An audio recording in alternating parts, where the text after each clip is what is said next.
नमस्कार। सत्य सनातन और वैदिक इस YouTube चैनल पर आप सभी का मैं स्वागत करता हूं। फेसबुक आईडी @सत्येंद्र मलिक या सत्येंद्र कुमार जो मेरे इसी मेरा जो ये कह सकते चित्र के साथ में है। आप सत्येंद्र कुमार के नाम से भी आप उसको जो है फॉलो कर सकते हैं और सत्येंद्र मलिक के नाम से भी कर सकते हैं। हम आज उपनिषद का अध्ययन करेंगे। उपनिषद में हमने बताया था कि जो प्रज्ञा की जो भूमि है, जब मनुष्य के अंदर प्रज्ञा बुद्धि की उत्पत्ति होती है उस समय 7 प्रकार की जो भूमियां हैं वे एक साथ ही उत्पन्न होती हैं और एक साथ उत्पन्न होने के बाद वो जो है मनुष्य अत्यंत निर्मलता की ओर बढ़ता है, अत्यंत निर्मलता की ओर। जब तक वह निर्मलता की ओर नहीं बढ़ता तब तक उसको ये संसार प्रिय लगता है, और जब वह निर्मलता की ओर बढ़ता है तो इस संसार को वह इस प्रकार से देखता है कि मैं इस संसार में आया हूँ और मुझे कुछ ऐसा कर्म करना है जो मुझे मेरी आत्मा का विकास करे, मेरी आत्मा का विकास करे, ऐसा कुछ वह मानता है। और उसी विकास के क्रम में वह आगे बढ़ता हुआ चलता रहता है। और फिर आगे क्या होता है, तज्ज्ञात प्रज्ञालोक है, संयम, धारणा, ध्यान और समाधि की एकत्रित शक्ति के जय सिद्ध पूरा होने से प्रज्ञा का आलोक हो जाता है। आलोक पता है क्या होता है? आलोक का अभिप्राय होता है निर्मलता, नैर्मल्यता भी कह सकते हैं उसको। अर्थात इतनी निर्मल बुद्धि हो जाती है, इतनी निर्मल बुद्धि हो जाती है कि बहुत ही।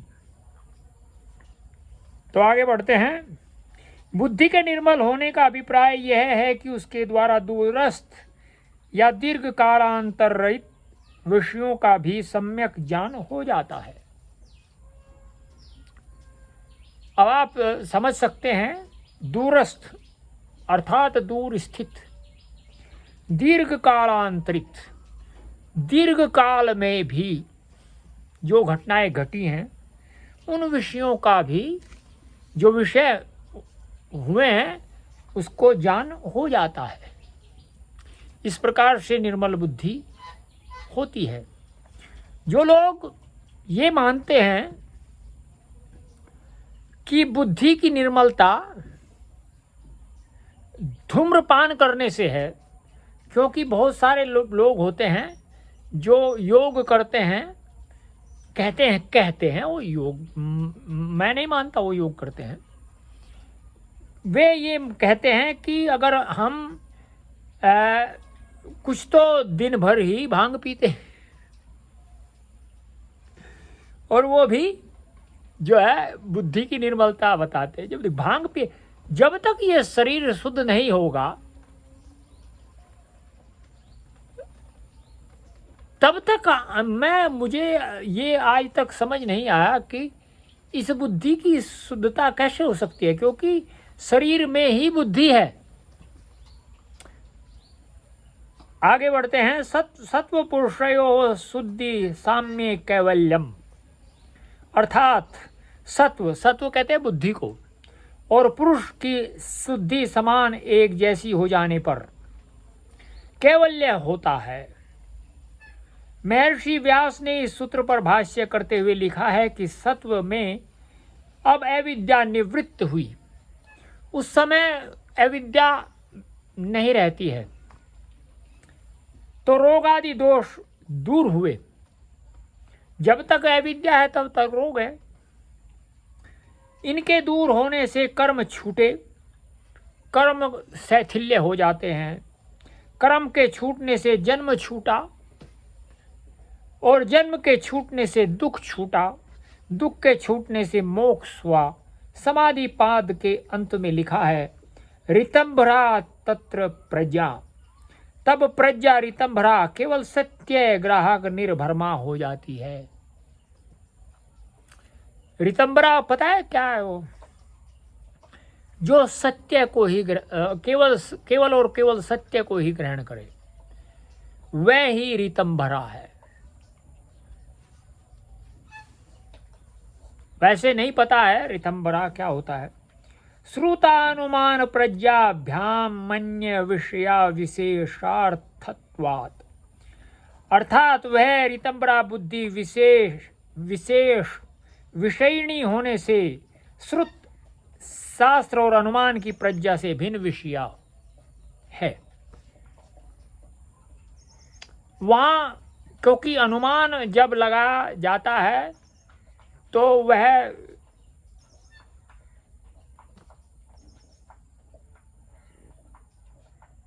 उस समय लगाया जाता है जब मनुष्य संसार से बंधा हो।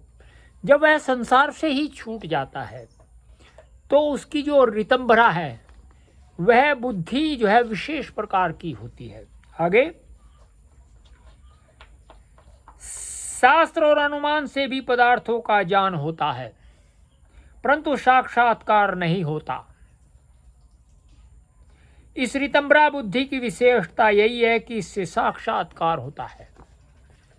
उस समय उसको अनुमान आदि ये क्यों नहीं, वह साक्षात्कार कर लेता है। जब ऐसी अवस्था उत्पन्न होती है तो वह साक्षात्कार कर लेता है।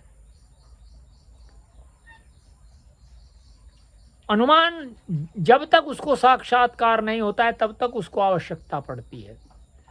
जब उसको साक्षात्कार हो जाता है तब उसे आवश्यकता नहीं रहती। जैसे इस समय कोई व्यक्ति है, उसको उदाहरणों की आवश्यकता होती है क्योंकि वह साक्षात नहीं कर सकता, साक्षात्कार नहीं हो सकता उसका। आगे,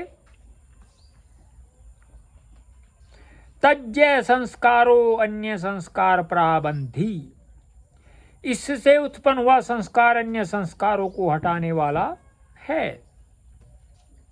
जो ऋतंभरा बुद्धि में जो संस्कार उत्पन्न होता है वह संस्कार जो समस्त दूसरे संस्कार है उन सब को दूर कर देता है। आगे, तस्यापि निरोधे सर्व निरोधान निर्बीज समाधि। अब यहाँ कितनी अच्छी बात बताई है कि अर्थात उस ऋतंभरा से उत्पन्न संस्कार के भी रोकने पर सबके रुक जाने से निर्बीज ऐसम प्रजात योग सिद्ध हो जाता है। यही मानवीय जीवन का अंतिम ध्येय और यही मनुष्य की अंतिम गति है। कितनी सुंदर बात बताई, मुझे तो बहुत सुंदर लगती है। आपको कैसी लगती है आप हमें बता सकते हैं। हम आपसे फिर भेंट करेंगे। तब तक के लिए नमस्ते।